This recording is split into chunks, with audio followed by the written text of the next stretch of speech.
To create an African pattern inspired polyblock, first of all we're going to need our African pattern resources, a polyblock, so we've got an A5 polyblock here, a pencil and a biro. Now the first thing we're going to do is take a look at the resources and see which elements I'm drawn to, and I'm going to try and combine a few of the patterns together to make my own interesting design today.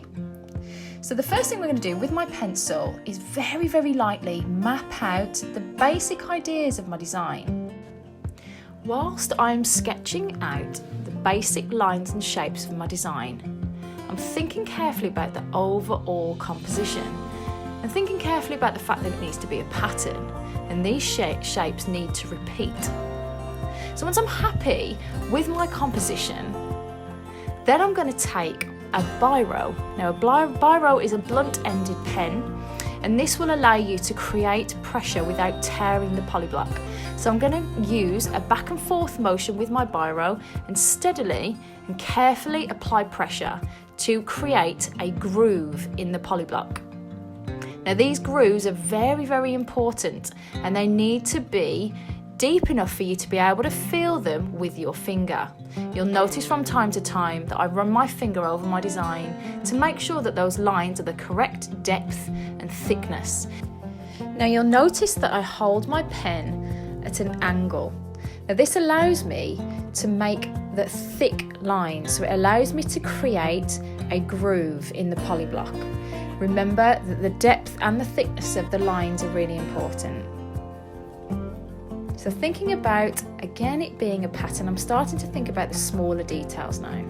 I'm going in with smaller lines. Once I'm happy with the depth, I'm then starting to think about the overall composition.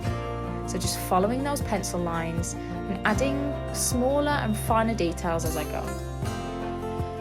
To create very straight lines, you can use utensils such as a ruler.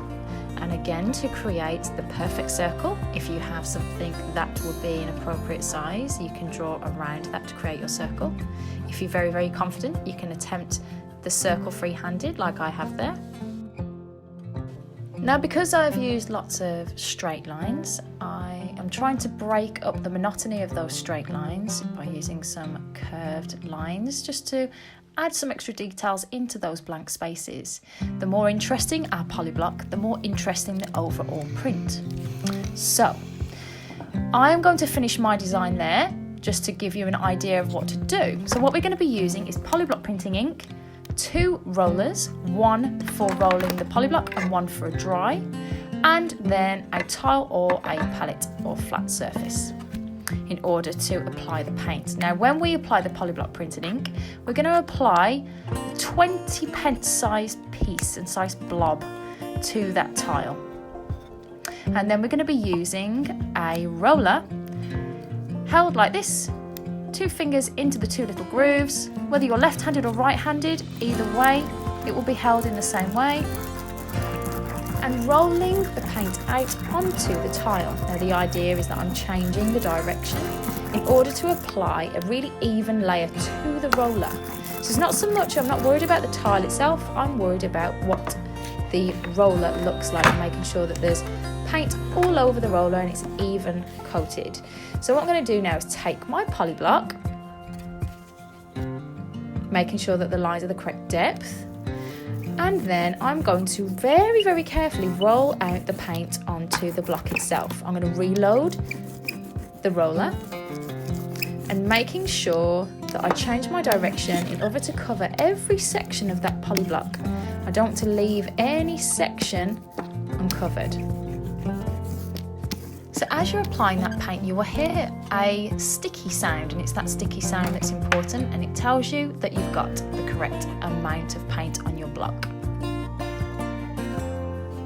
So what I'm going to do now is reach for the paper that I'm going to create the print onto,